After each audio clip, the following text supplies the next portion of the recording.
की थी कि पंजे रुकन इस्लाम दे ते छेवां बुलिया टुकर रोटी, अगर छेवां ना होवे ते पंजे ही जांदे मुक। तो मतलब ये कि भाई एडमी साहब से तो बहुत पीछे की बात है। हम तो जब खाना नहीं होगा तो वो इस्लाम को भूल जाता है बंदा, मतलब अपना भूल जाता है तो फिर वो एडमी साहब से तो हम इजीली हजम कर जाएंगे। लास्ट में वो $100 बिलियन आपको मिलेंगे। एटॉमिक जो हमारा प्रोग्राम है वो हम गिरवी रखवा न्यूक्लियर देंगे या पावर भी वो पब्लिक के ऊपर डालेंगे, सिचुएशन के ऊपर डालेंगे कि देखिए जी हमारे पास ऑप्शन ही ये थी। अब इससे जैसे उन्होंने हमें बेकारी बना दिया है भाई, तो इसके बाद फिर यही करेंगे ना। पब्लिक आपके जय हिंद, स्वागत है आपका हमारे चैनल पर एक और लेटेस्ट वीडियो में। दोस्तों 1947 में पाकिस्तान इस्लामिक देश बनने के चक्कर में जिस तरह से भारत से अलग हुआ था और उसके बाद कुछ सालों बाद पाकिस्तान ने एक अपना न्यूक्लियर बम भी बनाया। तब पाकिस्तान ने कहा था कि हम घास खा लेंगे लेकिन न्यूक्लियर बम बनाकर रहेंगे। आज दोस्तों घास खाने से भी ज़्यादा बदतर हालात पाकिस्तान में हो गए हैं और देखिए किस तरह से खुद जो पहले पाकिस्तान के नेता लोग ही कुछ बातें करते थे कि कभी ना कभी हमारा ये एटमी बम भी हमें बेचना पड़ेगा, लेकिन अब तो पाकिस्तान में भी बहुत सारे लोग ऐसे हैं जो इस पर बात कर रहे हैं और किसी भी तरह से हालात सुधर जाए इसके लिए दुआ करने पर आ गए हैं। और पाकिस्तान में दोस्तों यह जो चीज़ें साफ नज़र आ रही है कि जो कुछ पढ़े लिखे लोग हैं वह खुलकर कह रहे हैं कि इस एटम बम की हमें क्या ज़रूरत थी, लेकिन जो जितने भी रेडिकल लोग हैं वह आज भी कह रहे हैं कि इस एटम बम को बचाने के लिए हम किसी भी हद तक जाएंगे। तो दोस्तों अब पाकिस्तान में बिल्कुल पाकिस्तान को कहीं से भी किसी भी तरह का कोई कर्ज नहीं मिल रहा है और आटा पाकिस्तानियों के पास खाने को लेकर बचा नहीं है। इसको लेकर अब एटम बम की बातें पाकिस्तान में जोरों पर आ रही है और पाकिस्तानियों को लग यही रहा है कि आगे आने वाले समय में इसको गिरवी रखना पड़ेगा या बेचना पड़ेगा। अगर गिरवी रखते हैं तो भी दोस्तों इनके पास पैसे नहीं है कि वापस यह पैसे चुका पाएंगे।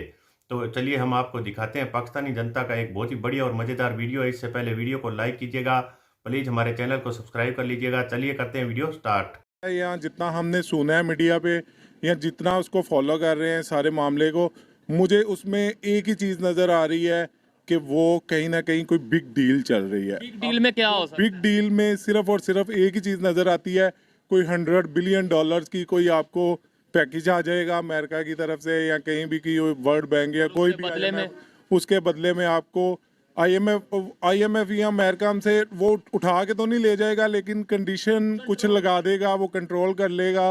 लाइक जिस तरह हम कहते हैं हमने ये गिरवी रखवा दिया, वो गिरवी रखवा दिया, तो वो गिरवी रखवा के कोई $100 बिलियन आपको मिलेंगे। एटॉमिक जो हमारा प्रोग्राम है वो हम गिरवी रखवा न्यूक्लियर देंगे या पावर को आप गिरवी रखवा देंगे या आप देख लीजिएगा।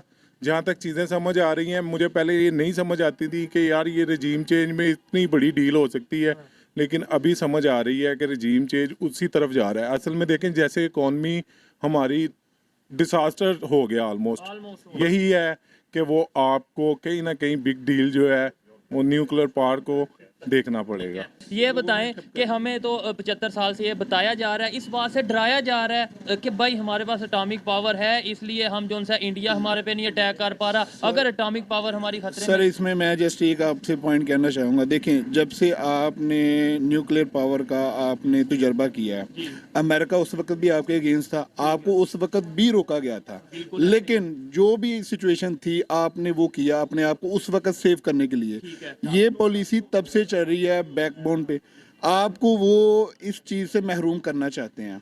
अब वो आपको मुआशी तौर पे कमज़ोर करना चाहते हैं। आप ऐसी कौम है कि जो आप उनको फिजिकली तौर पे उनको कमज़ोर नज़र नहीं आती, लेकिन वो मेंटली तौर पे आपको कमज़ोर करेंगे, मुआशी तौर पे आपको कमज़ोर करेंगे, आपको इतना तंग कर देंगे कि आप उनके आगे घुटने टेक देंगे और उनको सब कुछ देने के लिए। तंग हम खुद हो रहे हैं, वो तो नहीं कर रहे। अच्छा इंडिया को कोई फायदा है इस चीज का? कहा जाता है इंडिया भी बेसिकली सर देखें, जो अमेरिका है इंडिया उसके साथ है, उसके पीछे है।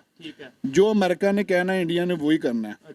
इंडिया हमें डायरेक्ट हिट इसलिए नहीं कर सकता कि उसको पता है कि जब से हम उससे अलग हुए हैं वो हमसे आगे नहीं है। हाँ ठीक है, अभी मुआशी तौर पे वो हमसे आगे हो सकता है, लेकिन जंग के लिए वो डायरेक्ट हमारे साथ अटैच नहीं हो सकता। हमारे से वो मुकाबला नहीं कर सकता अभी भी। लेकिन अगर हिस्ट्री देखें तो चार उसमें मैं आपको बताऊं, वो भी हमें जो पढ़ाया गया वो कुछ और था, हिस्ट्री कुछ और थी। देखिए मेरी बात सुने, मैं आपको बताता हूँ अब किस तरह इंडिया का मुकाबला करना चाह रहे हैं। इंडिया पागल है यार, कोई जंग में आएगा और आगे अपनी इकोनॉमी जो $560 बिलियन के रिजर्व उनके पास पड़े हुए हैं और हमारे पास $5 बिलियन के रिजर्व है, वो भी किसी के उधार पे। ठीक है, आप किस तरह इंडिया चाहेगा कि वो अपनी चलती हुई इकॉनमी को एक जंग में झोंक के खराब कर ले? हम तो ऑलरेडी जंगें लड़ रहे हैं, कभी अमेरिका की जंगें लड़ रहे हैं। इनकी बात को सेकंड करता हूँ। अब तो अगर हमें डराना है ना, या ये चकमा देना है, या चूरन बेचना है, तो वो हम अफगानिस्तान का भेज देंगे। हाँ, वो शायद बिक जाए, क्योंकि इंडिया अब हम पे अटैक नहीं करेगा। ये बिट्टू, जरूरत नहीं। इंडिया अब अटैक करेगा वो तब करेगा जब हम बहुत वीक हो जाएंगे, तो वो हमसे लेंगे गिलगित बल्तिस्तान और कश्मीर। तो वहाँ पे तो ऑलरेडी प्रोटेस्ट चल रहे हैं गिलगित में, कि आपको शायद अगर यस, knowledge होगा मुझे आइडिया उस बारे में भी। लेकिन देखें, मेरी बात सुने, जब तक आप लोगों को खाना पीना जो उनकी ज़रूरियात है वो पूरी नहीं रियासत करेगी, तो लोग आपके साथ नहीं चलेंगे। ये हमारे जो ऊपर माइंड बैठे हुए हैं ना, जिनको हम एस्टेब्लिशमेंट कहते हैं, उनसे खुदा के लिए अल्लाह का वास्ता है इस मुल्क पर रहम करें, अपने मैंडेट में रहें। हमें आपकी खिदमत की नहीं ज़रूरत। आप बॉर्डर्स को कवर करें, आपकी वही बहुत मेहरबानी है। उसके बाकायदा बाकी छोड़ दें, इन पे इनको मौका दें। बांग्लादेश भी यहाँ से बना है, वो 40 बिलियन रिजर्व लेके बैठा हुआ है, हम 5 बिलियन पे बैठे हुए हैं, वो भी नहीं है हमारे। खुदा के लिए इस मुल्क में बिजनेस होने दें। और मजे की बात यह है, बाद में हम ये तो कह देंगे एक बहाना तुम्हारे पास है कि भाई इंडिया ने इन्वॉल्वमेंट की, जैसे बांग्लादेश असल में में- की, इंडिया ने उसमें इन्वॉल्वमेंट। सर वो करेंगे इन्वॉल्वमेंट, देखें उनकी इन्वॉल्वमेंट रहेगी। हम जब वीक ही इतने हो जाएंगे तो उनकी इन्वॉल्वमेंट हम पे और ज़्यादा हो जाएगी। जब आप स्ट्रांग होंगे, आप करते रहे इंडिया में इन्वॉल्वमेंट, उनको परवाह भी नहीं है। वो बिलियंस में वो इंडस्ट्री आईटी पे खर्च कर रहे हैं, वो बहुत सारे मामलात कर रहे हैं। आपकी एक इंडस्ट्री मुझे बता दें, आपने टेक्सटाइल सेक्टर आपका 18 बिलियन पे क्लोज हुआ इमरान खान के दौर में, आपने आके उसका भी बेड़ा गर्क कर दिया, 5% पे वो वापस चला गया। सारा बांग्लादेश जबकि लास्ट में बस आपने मुझे ये बताना है कि क्वेश्चन वही है कि आईएमएफ अगर ये शर्त रखता है कि आप अपना जो न्यूक्लियर प्रोग्राम है वो हमारे अंडर कर दें, या हमारे कहने पर उसे आप जो है वो मैनेज करें, तो हमारे लिए ये बड़ी मुश्किल वाली बात होगी या नहीं? बेसिकली जो एक नैरेटिव डेवलप किया जा रहा है ना, कि ये हमारे में हो रहा है कि नैरेटिव बनाया जाए कि यार इन न्यूक्लियर एसिड से हमारा क्या फ़ायदा है। ये नैरेटिव बन रहा है, नहीं, ये नैरेटिव बनाया जा रहा है। खाना खाने को बिकॉज सिचुएशन बनाई जा रही है कि एक आपको बिल्कुल जो कंट्री को ना बिल्कुल लॉस्ट पॉइंट पे ले आएंगे कि लोग मरने के करीब होंगे, वो कहेंगे यार कुछ ना कुछ तो करो। वो कहेंगे हम वो ये खुद अवाम के थ्रू करेंगे, वो कहेंगे लो जी हमारे पास ये लास्ट ऑप्शन है, ये हम बेच के ना हमारे पास $100 बिलियन आ जाएगा, और लोग कहेंगे यार और वो आएगा। और फिर श्रीलंका की एग्जांपल लीजिए, वहां पे भी 50% वो आर्मी। देखें, वो जो डॉलर है ना, वो जो डॉलर 250 के राउंड में पहुंचा हुआ है, वो और 100 अंडर 100 आ जाएगा, आपका पेट्रोल अंडर 100 आ जाएगा। उससे क्या होगा, लोग कहेंगे यार ये हमने पहले क्यों नहीं कर दिया था, ये तो हमें जरूरत पहले की थी आपने।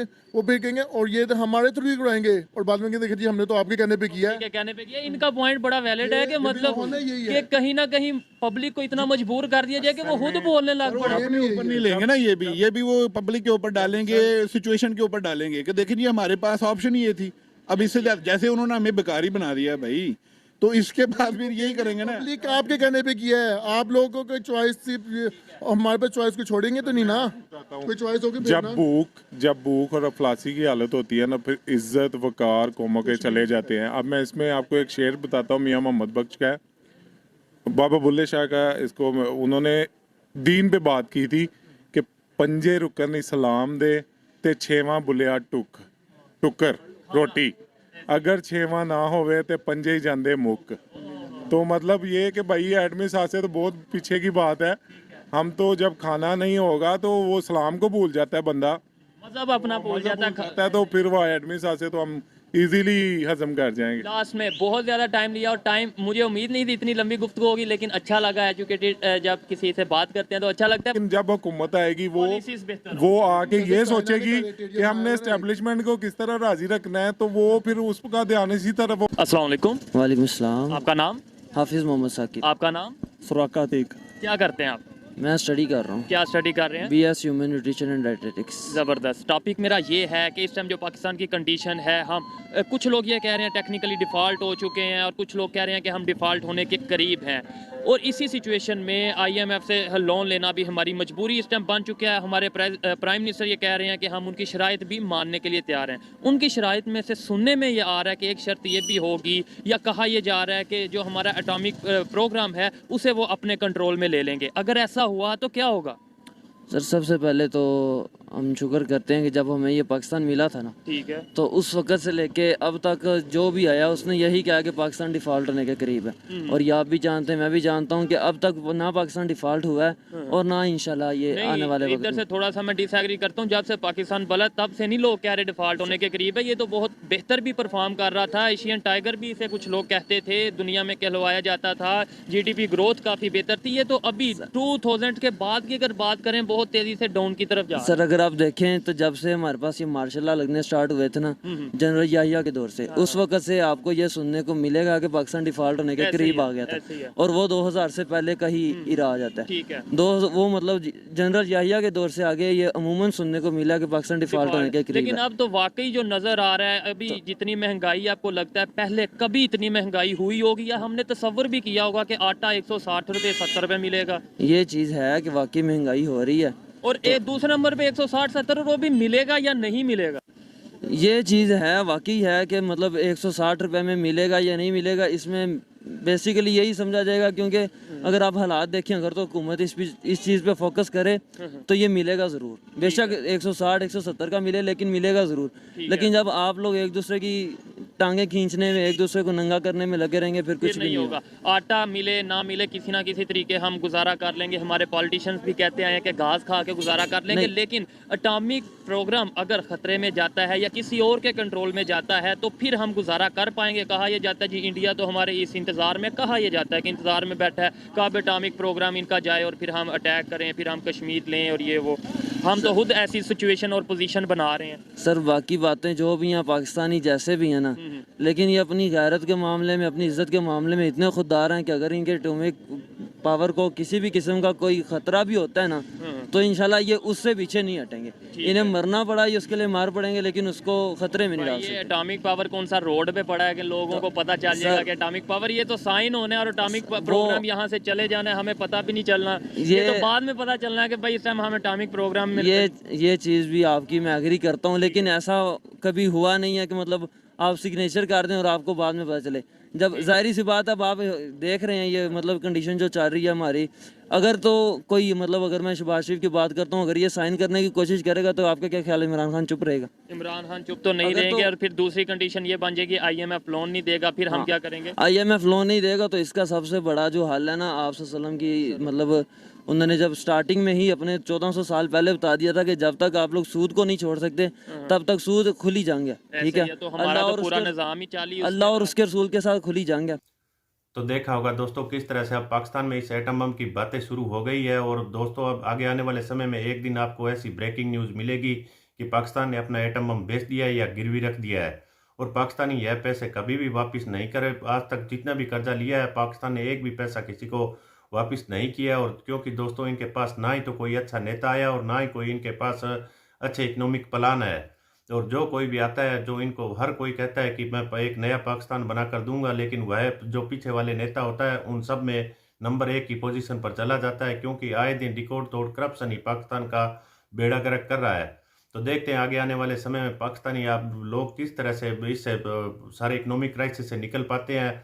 और जो पाकिस्तानी आर्मी का रोल इसमें रहा है वह सबसे ज़्यादा है। पाकिस्तान के लोगों को भारत का डर दिखाकर जिस तरह पाकिस्तानी आर्मी ने पैसा लूटा है, वह भी एक पाकिस्तान की इस तरह के हालात की एक काफ़ी बड़ी कमजोरी है। तो दोस्तों पाकिस्तान के हालात किस ओर जाएंगे, हम आपके लिए इसी तरह की एक से एक लेटेस्ट वीडियो लेकर आते रहेंगे। मिलते हैं अगले वीडियो में, तब तक जय हिंद, वंदे मातरम।